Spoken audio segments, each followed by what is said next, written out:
Hello friends and dear students, you are again welcomed at my YouTube channel English Grammar by N Punia sir। अगर आपने पिछला video पूरा देखा हो तो मैं आपको बता दूं कि हम पढ़ रहे थे the use of present simple, और इसमें भी इसके अंदर भी हमने तीन जो बातें हैं वो देख ली थी। सबसे महत्वपूर्ण है क्योंकि 60-70 जो परसेंट सेंटेंस होते हैं उनमें कोई ना कोई पहचान के तौर पर और जो टाइमली एडवर्ब हैं वो दी हुई होती हैं और हमें कोई दिक्कत नहीं होती। तो प्रेजेंट सिंपल टेंस की जो टाइमली एडवर्ब्स हैं that expressing the relation with present simple, यानी जो अपना प्रेजेंट सिंपल के साथ नाता बताती हैं, अपना संबंध प्रकट करती हैं, ये बताती हैं कि ये जो एडवर्ब्स हैं ये प्रेजेंट सिंपल में ही मोस्टली दर्शाई जाती हैं, फिक्स नहीं है। उनके बारे में हमने पढ़ लिया था और वो जो रिलेटेड एडवर्ब्स हैं वो मैंने आपको दिखाई थी, आपको उनको याद भी करना होगा। दूसरा तरीका हमने ये भी देख लिया था कि प्रेजेंट सिंपल जो है वो जो जनरल ट्रूथ हैं, यूनिवर्सल ट्रूथ्स हैं, उनके लिए आता है। तीसरी बात हमने यहां तक भी देख ली थी कि प्रेजेंट सिंपल टेंस का प्रयोग जितने भी हैबिचुअल फैक्ट हैं या जितने भी साइंटिफिक फैक्ट हैं, जितनी भी वैज्ञानिक सत्य हैं या फिर आदतन या मनुष्य के स्वभाव या आदत से जुड़ी जो बातें हैं उनको भी प्रेजेंट सिंपल में ही अभिव्यक्त किया जाता है। इसके बाद हमें पढ़ना है, तो इसके बाद सबसे पहले मैं अपने टॉपिक का हेडिंग डाल दूं। अपन पढ़ रहे थे the use of present simple और सिंपल प्रेजेंट और प्रेजेंट इंडेफिनिट। इसके अंदर जब तीन बातें हमने पढ़ ली थी, क्योंकि इनके जो यूज हैं इन्हें अपन रूल पॉइंट टू पॉइंट पढ़ रहे थे, तो तीन rules we have read out the 3 rules. हम 3 रूल्स पढ़ चुके हैं कि आप दिए गए सेंटेंस को कैसे आइडेंटिफाई करेंगे, या फिर मैं ये कहूं कि प्रेजेंट सिंपल टेंस के अंदर कौन कौन सी इमोशंस, कौन कौन से एक्शंस और कौन कौन सी इंसिडेंट्स को शामिल किया जाता है। इससे संबंधित हमने 3 जो बातें हैं वो पढ़ ली थी। फिर से बता दूं, रिलेटेड एडवर्ब्स से पता लगने, या वो एडवर्ब्स जो आपको बताती हैं कि प्रेजेंट सिंपल से रिलेटेड है, या फिर जो हैबिचुअल फैक्ट हैं, साइंटिफिक फैक्ट हैं वो, और जो यूनिवर्सल ट्रूथ है वो। ये 3 बातें, यानी ये 3 बातें हमने पढ़ ली थी। कहने का मतलब प्रेजेंट सिंपल का प्रयोग जितनी भी शाश्वत सच बातें हैं उसके अंदर किया जाता है, जितनी भी हैबिचुअल फैक्ट है, आदतन जितनी भी बातें हैं मनुष्य का या फिर किसी प्राणी या फिर किसी जानवर के स्वभाव से संबंधित जो बातें बताई जाती हैं वो प्रेजेंट सिंपल में ही लिखी जाती हैं। अब अपन को 4 नंबर पे पढ़ना है। 4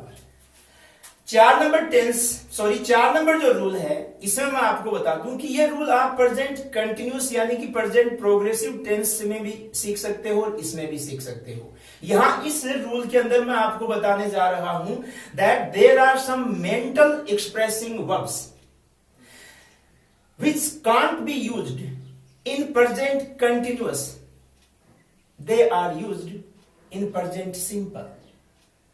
अपने पास ऐसी कुछ वर्ब्स हैं जिनका प्रयोग आप प्रेजेंट कंटिन्यूअस यानी आईएनजी फॉर्म में उनका प्रयोग नहीं किया जा सकता।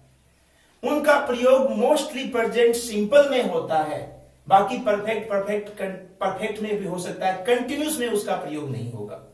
कहने का मतलब आईएनजी फॉर्म में वो वर्ब्स ऐसी हैं जो मेंटल एक्सप्रेसिंग वर्ब्स हैं। कहने का मतलब जो आपको मानसिक प्रवृत्ति या फिर यूं कहूं सेंसुअस यानी हमारी ज्ञानेंद्रियों से संबंधित जो कुछ वर्ब्स हैं वो आईएनजी फॉर्म नहीं लेती। तो ये बहुत ही इंपॉर्टेंट है, ये मैं आपको दिखा रहा हूं। यानी लिखिए mental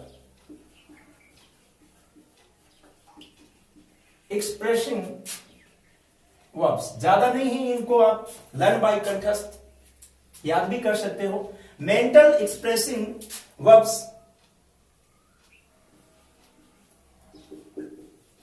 can't be used in continuous tense, या इस बात को मैं यूं कह दूं कि वर्ब हैं तो कहने का मतलब इन आईएनजी फॉर्म। कुछ मेंटल एक्सप्रेसिंग वर्ब्स ऐसी हैं जिनका प्रयोग आईएनजी फॉर्म, कहने का मतलब वो कंटिन्यूस टेंस में इस्तेमाल नहीं की जा सकती। तो these are mostly used in present simple। अब मैं आपको कुछ मेंटली एक्सप्रेसिंग जो वर्ब्स दिखा रहा हूं, अगर एग्जाम के अंदर उनकी सही फॉर्म के बारे में आपसे पूछा जाता है तो मोस्टली उनको प्रेजेंट सिंपल में लिखा जाता है। वो परफेक्ट में भी इस्तेमाल की जा सकती हैं, लेकिन वो कंटिन्यूस या आईएनजी फॉर्म में उनका प्रयोग नहीं होता है। तो वो कौन कौन सी हैं? देखिए, जो हमारे मेंटल या हमारी जो सेंसेस हैं, हमारी जो ज्ञानेंद्रियां हैं, हमारी जो मानसिक प्रवृत्ति से संबंधित जितनी भी वर्ब्स हैं, इनको याद करना बिल्कुल आसान है, क्योंकि ये हमारी मानसिक प्रवृत्ति को दर्शाने वाली वर्ब्स होती हैं, जिनको मोस्टली प्रेजेंट सिंपल में ही यूज किया जाता है। परफेक्ट में भी किया जा सकता है, लेकिन कभी कंटिन्यूस में यूज नहीं हो सकता। मैं आपको बताऊंगा ऐसी वर्ब्स हैं अपने पास। जैसे मान लीजिए ये वर्ब्स कौन कौन सी हैं, तो इनको नोट कर दीजिए। ये है जैसे सी। मुझे भरोसा है आपने कभी भी सीइंग नहीं देखा होगा। इंग्लिश की किसी भी लैंग्वेज में, किसी भी पैराग्राफ में आपने जितने भी आज तक अध्ययन किया, अपने अध्ययन के दौरान कभी आपने सीइंग नहीं देखा होगा। सीइंग, हाँ, इनके लिए, इसके लिए क्या है? सब्स्टिट्यूट है वॉच, वॉचिंग हो सकता है, सीइंग नहीं। तो सी है रिकॉग्नाइज, मतलब देखना, पहचानना, ठीक है। सुनना, hearing, I am hearing music, मैं गाना सुन रहा हूं, कभी नहीं हो सकता, कभी भी नहीं हो सकता। इसके अलावा लुक, कई बार आता है लुक के साथ I N G, but mostly present simple में ही इसका जो इस्तेमाल है वो किया जाता है। वांटिंग तो आपने कभी नहीं देखा होगा। वांट, चाहना, आई एम वांटिंग हिम, मैं उसे चाह रहा हूं, नहीं, मतलब वांट के साथ भी आईएनजी फॉर्म का प्रयोग जो है वो नहीं होगा। ये सारी की सारी जितनी भी मैं वर्ब्स दिखा रहा हूं, इनको याद करना भी आसान है। आप इन पे गौर कीजिए, इनको गौर से देखिए, समझिए। सारी की सारी अपनी मेंटल एक्सप्रेसिंग वर्ब्स हैं, जो अपनी मानसिक प्रवृत्ति से या अपनी जो सेंसेस हैं, अपनी जो ज्ञानेंद्रियां हैं, उनसे रिलेटेड हैं। या फिर ये कहें होप, आशा करना, होपिंग नहीं होता। लाइक के साथ कभी भी आपने लाइकिंग नहीं देखा होगा, ठीक है।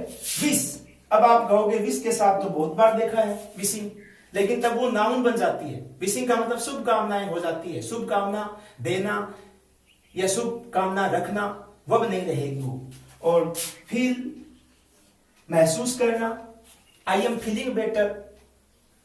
पर्टिकुलर देखा जाए दैट्स नॉट राइट, ये सही नहीं है। अगर आप फीलिंग्स कर रहे हैं तो भावनाएं, वो फिर नाउन बन जाता है, ठीक है। और इसके अलावा आप इनमें आ सकते हो, जैसे दोनों ऑपोजिट हैं, लव, लविंग, लविंग फिर ये हो जाता है प्यार प्रेम कर रहा नहीं, इससे ऑपोजिट आ जाओ हेट, ठीक है। लव है, हेट है,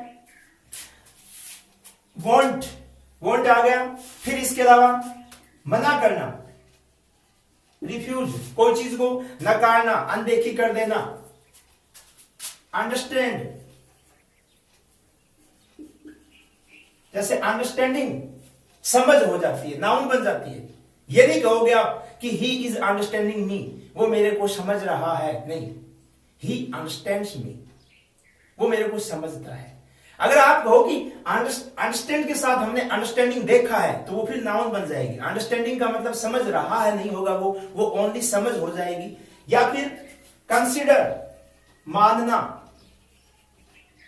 कंसीडरिंग नहीं होगा, इसके साथ भी आईएनजी जो है वो नहीं लगेगा। नोटिस, ध्यान में रखना, इसके साथ भी आईएनजी है, वो कभी नहीं होगा। इमेजिन, कल्पना करना, इसके साथ भी आईएनजी फॉर्म का जो इस्तेमाल है वो नहीं होगा। इच्छा रखना, डिजायर, डिजायरिंग नहीं होगा। तो ये कुछ ऐसी वर्ब्स हैं जिनका इस्तेमाल मैं आपको बताना चाहता हूं कंटिन्यूस फॉर्म में, प्रोग्रेसिव फॉर्म में नहीं होगा। Mostly these verbs are used in present simple. फिर या फिर इसके अलावा जैसे स्मेल, सूंघना, सुनना, देखना, महसूस करना, प्रेम करना, ये सारी की सारी मेंटली एक्सप्रेसिंग वर्ब्स हैं। और मैं जो आपको बताना चाहता था वो ये था कि इनका जो प्रयोग है वो मोस्टली प्रेजेंट सिंपल में ही किया जाता है। तो ये जो रूल है ये आपको खूब अच्छी तरह से याद रखना है। इन वर्ब से रिलेटेड जो क्वेश्चंस हैं वो कई बार पूछे जाते हैं। जैसे इनके एग्जाम्पल पे अपन जाए, देखिए, जैसे आपने कई बार देखा होगा ये sentence, the flower, Khalistan, sweet, और आपको वर्ब मिल रही है स्मेल। पुष्प मीठी गंध दे रहा है, नहीं, पुष्प मीठी गंध देता है। तो यहां इन स्मेलिंग नहीं होगा, स्मेल्स, ठीक है, स्मेल्स। या फिर कहें सी, खालिस्तान,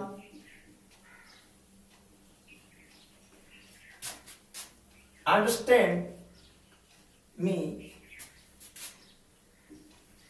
नाउ। अब ये नाउ आया है, इसे अपन देखेंगे कि ये जो एडवर्ब है, ये जो प्राइमरी एडवर्ब है, ये प्रेजेंट कंटिन्यूस की है। तो फिर आप इसको कंटिन्यूस में नहीं दर्शा सकते। बेशक इसमें प्रेजेंट कंटिन्यूस से रिलेटेड टाइमली एडवर्ब आ गई, उसके बावजूद भी हम इसको प्रेजेंट कंटिन्यूस में नहीं दर्शा सकते या नहीं लिख सकते। क्यों? क्योंकि अपने पास यहां जो वर्ब दी गई है ये मेंटली एक्सप्रेसिंग और मैन वर्ब है, जिसको कंटिन्यूस फॉर्म में इस्तेमाल नहीं किया जा सकता। तो यहां पे होगा सी अंडरस्टैंड्स मी नाउ, वो अब मेरे को समझती है, ठीक से मेरे को समझती है। या फिर जैसे मैं कहूं, एक उसमें अगर आपने नहीं लिखा तो एक और लिख लीजिए, टेस्ट। ये भी चखना, महसूस करना, देखना, सुनना, स्वाद लेना, ये भी अपनी मेंटली एक्सप्रेसिंग वर्ब है। इसका एग्जांपल जैसे अपन देखें, द ग्रेप्स, आपको वर्ब मिली टेस्ट, सो अंगूर जो है वो चखने में खट्टे होते हैं, या खट्टा जो स्वाद है वो देते हैं, दे रहे हैं नहीं होगा।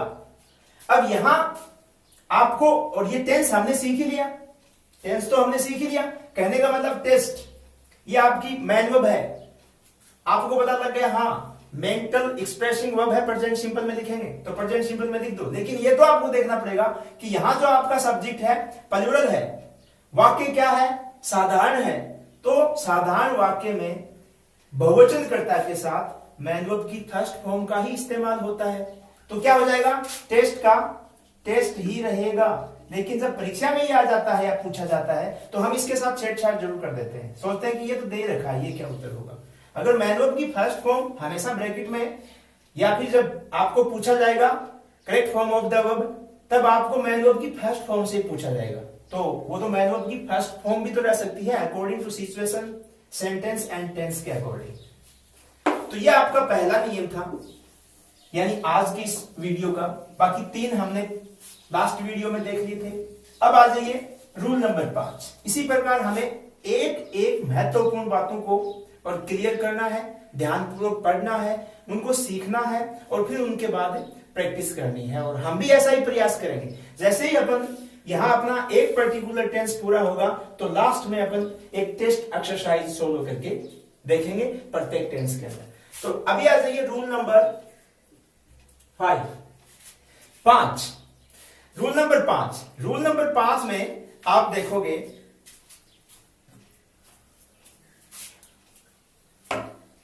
रूल नंबर 5 यहां मैं आपको लिखा रहा हूं, बिल्कुल एक छोटा सा और फिक्स जो नियम है।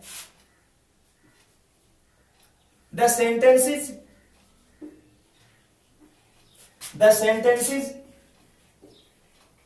स्टार्टिंग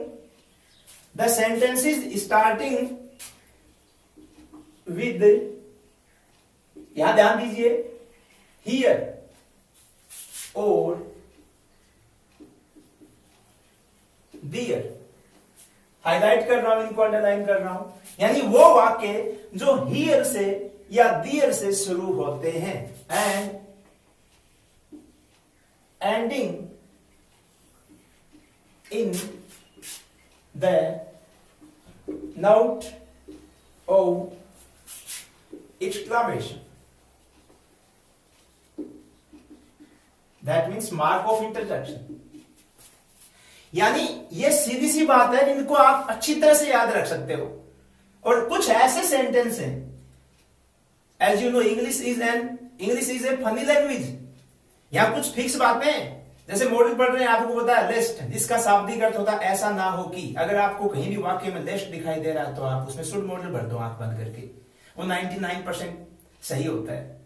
अगर आप मॉडल की बात कर रहे हैं, आपको सेंटेंस के अंदर सो दैट कहीं दिखाई दिया तो आप उसमें मे मॉडल भर दो, आप बिल्कुल सही हो।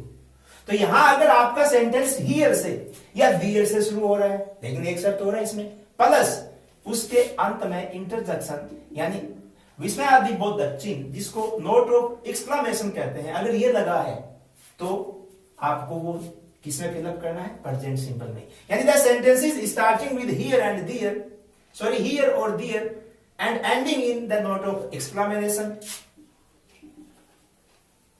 Will be written mostly, often, try करके, will be written in present simple. यहां तो आपको कुछ ज्यादा याद ही नहीं करना, यहां तो आपको खाली इतना याद रखना है कि वो सेंटेंसेस जो हियर या फिर दियर से शुरू हो रहे हैं प्लस लास्ट में इंटरजेक्शन से खत्म हो रहे हैं, तो वो प्रेजेंट सिंपल में लिखे जाएंगे। जैसे यहां मैं कहूं here see Khalistan come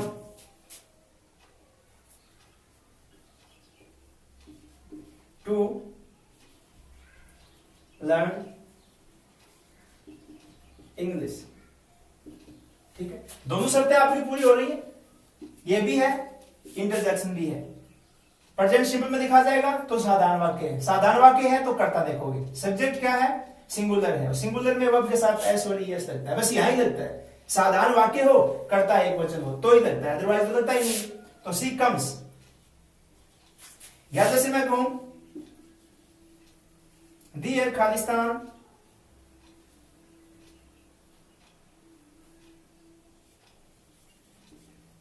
go the bus, बस वहां जाती है, डियर गोज। आप ये कह सकते हो हियर कम्स द बस, और मोस्टली ऐसा आपको कम ही मिलेगा। इसके ठीक बाद आपको वह पूछी जाएगी आपसे, हियर या डियर के जस्ट बाद वर्ब्स जो है उसका सही रूप आपसे पूछा जाता है। तो ये एक सामान्य सी बात थी, उम्मीद करता हूं आप इसको याद रखोगे। नेक्स्ट आगे बढ़ते हैं, रूल नंबर 6। रूल नंबर 6 में देखिए, यहां आपको क्या याद करना है, यहां आपको याद करना है कि कुछ ऐसे कार्य होते हैं जो भविष्य में संपन्न होने वाले हमें प्रतीत होते हैं। कुछ ऐसे कार्य हैं जो हमें सुनने में यह लगता है कि ये तो भविष्य में पूर्ण होने वाले हैं, बट दीज एक्शंस और प्रोग्राम्स आर फिक्स्ड।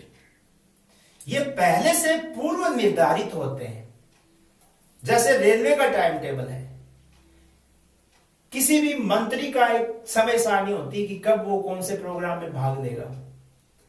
अगर कोई कार्य जैसे कि अपने स्कूल्स हैं, कॉलेजेस हैं, इनके मतलब खुलने का या फिर जो वेकेशंस हैं इनके बंद होने का एक पूर्व में निर्धारित जो गाइडलाइन है जो सरकार के द्वारा जारी कर दी जाती है, उस गाइडलाइन के अकॉर्डिंग जो भी कार्यक्रम होते हैं जो फिक्स होते हैं वो हमें भविष्य में संपन्न होने वाले प्रतीत होते हैं। लेकिन याद रखना, लिखे प्रेजेंट सिंपल में ही जाते हैं, तो उन्हें अपन कहेंगे, ये जो अपना रूल है इसमें अपन लिख रहे हैं फिक्स्ड प्लान, फिक्स्ड प्लान्स, यानी निर्धारित योजनाएं और प्रोग्राम्स, निर्धारित योजनाएं और प्रोग्राम्स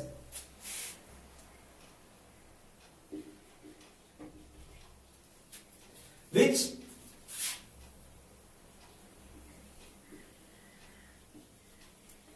हैपन इन फ्यूचर, और प्रतीत नहीं होता भी है ये लगभग, जो आने वाले समय में पूर्ण होंगे। कुछ फिक्स योजनाएं या पहले से पूर्व में निर्धारित कुछ कार्यक्रम जो आने वाले समय में या आने वाले बेशक 1 घंटे बाद ही क्यों ना हो पूर्ण होंगे, लेकिन प्रेजेंट सिंपल में लिखे जाएंगे।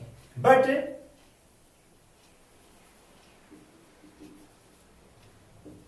Will be return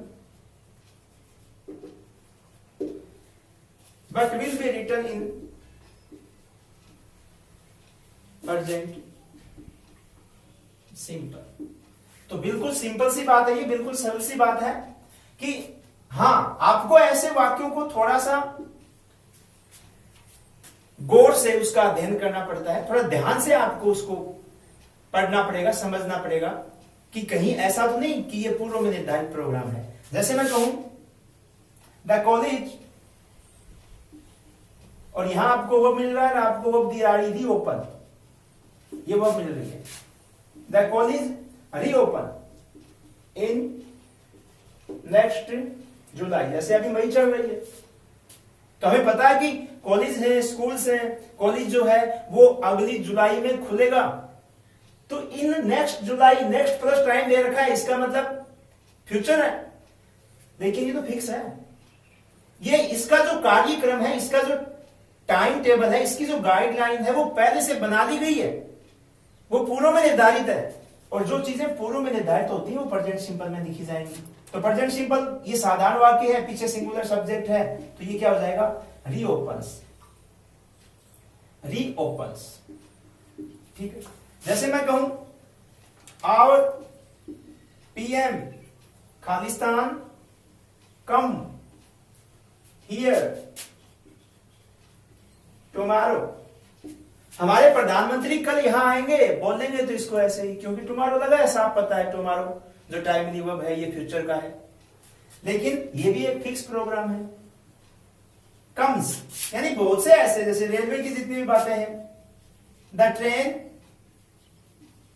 Khalistan leave, छुट्टियों कहते हैं, लीव एट 5 PM, गाड़ी 5 बजे रवाना होगी, लेट चल रही है वो अलग बात है, तो क्या हो जाएगा, लीव्स, यानी गाड़ी जो है वो 5 बजे रवाना होगी, लिखा प्रेजेंट में ही जाएगा।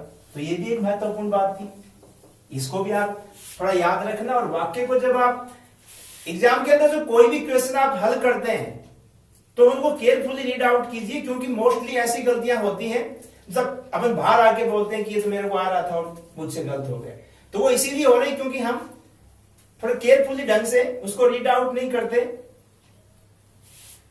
तो ऐसे जो सेंटेंस है उनको आप ध्यानपूर्वक पढ़ोगे और बताई गई बातों को याद रखोगे। अभी देखिए आगे बढ़ते हैं इसी टेंस का रूल नंबर 7, और इसमें अपन देखते हैं कि अपने पास कुछ ऐसी सिचुएशंस, एक्शंस, कंडीशंस होती हैं जो प्रेजेंट सिंपल में ही प्रतीत होती हैं, सॉरी प्रेजेंट सिंपल में ही वो जो है वो लिखी जाती हैं। और इसमें मैं आपको बता रहा हूं, जैसे न्यूज़पेपर्स, ये हालांकि सामान्य बातें हैं, newspapers headline, newspapers headlines, commentaries,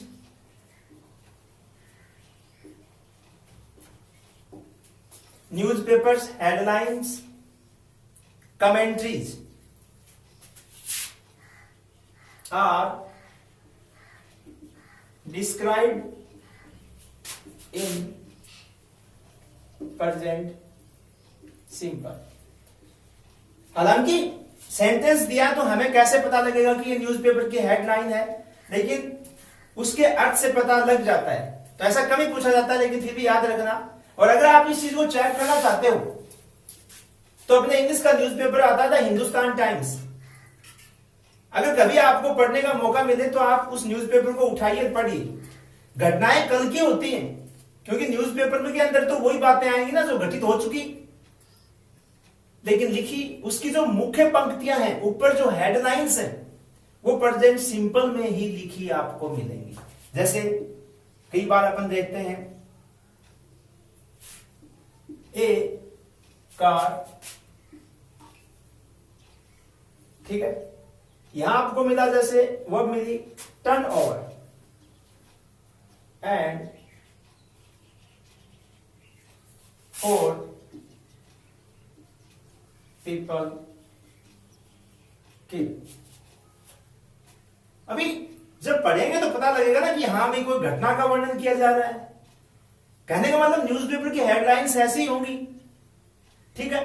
जैसे एक कार टर्न्स ओवर, एक गाड़ी पलट गई, एक कार ने पलटा मारा, पलट गई, और 4 पीपल यानी 4 लोग मारे गए। बात तो कल की है, भूतकाल की है, लेकिन लिखी देखी प्रेजेंट सिंपल में जा रही है।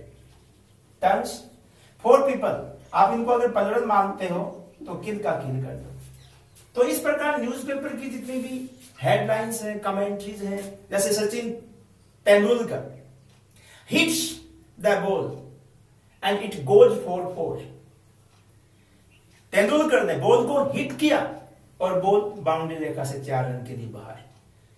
तो कमेंटेटर जो होता है, आंखों देखा जो हाल का कहीं भी अपन वर्णन करते हैं, तो उसको भी प्रेजेंट सिंपल के अंदर ही दर्शाया जाता है। बाकी अपन जब अभ्यास करेंगे तो ज्यादा से ज्यादा जो एग्जाम्पल्स हैं उनको फॉलो करके देखेंगे। नेक्स्ट आगे बढ़ते हैं। रूल नंबर 8, बी क्रिया के बारे में थोड़ा मैं आपको बता दूं। जो बी वर्ब्स अपनी होती हैं, यहां अपन पढ़ रहे हैं बी वर्ब्स। जैसे मॉडल ऑक्सिलियरीज और प्राइमरी ऑक्सिलियरीज। मॉडल का टॉपिक जब पढ़ेंगे तब मैं आपको बताऊंगा। पहले भी मैं बेसिक के अंदर ये बातें बता चुका हूं कि वी हैव 24 ऑक्सिलियरी वर्ब्स, कि हमारे पास 24 ऑक्सिलियरी वर्ब्स होती हैं, जिसके अंदर क्या होता है 13 मॉडल होते हैं जिनको मॉडल ऑक्सिलियरीज बोलते हैं, और 11 जो होती हैं वो प्राइमरी ऑक्सिलियरीज होती हैं। Modals are just only helping verb, और ये जो प्राइमरी ऑक्सिलियरीज हैं ये मेन वर्ब भी होती हैं और ये हेल्पिंग वर्ब भी होती है। तो इसमें बी क्रिया के 3 रूप शामिल है। इज, 3 वर्ब्स प्रेजेंट की हैं, इज, एम, आर, और ये 2 जो हैं वोज एंड वर। बी क्रिया के 2 रूप वोज एंड वर, ये पास्ट के माने जाते हैं, एंड इज, एम, आर ये प्रेजेंट के माने जाते हैं। अगर दिया गया सेंटेंस प्रेजेंट का है तो बी क्रिया के रूप में यानी ब्रैकेट में वर्ब के रूप में हमें बी मिलेगा। उसके लिए हम according to subject of the sentence is, am, are का प्रयोग करेंगे, और यदि सेंटेंस पास्ट टेंस का है तो बी क्रिया के रूप में अपन वॉज और वर का प्रयोग करेंगे। तो आज के अपने इस वीडियो में इतना ही। बाकी प्रेजेंट सिंपल टेंस का यानी यूज ऑफ प्रेजेंट सिंपल, बाकी जो रूल्स बच गए वो अपन पढ़ेंगे कल के वीडियो में। कल के वीडियो में इनमें 1, 2 या 3 रूल्स और बचे हैं, यानी use of present simple tense के जो कुछ रूल्स बचे हैं 2 या 3, वो अपन कल के वीडियो में पढ़ेंगे, और साथ ही एक जोरदार प्रैक्टिस यानी अपन एक टेस्ट करेंगे एग्जाम्पल्स के साथ। तो आज के लिए इतना ही काफी है। Thank you.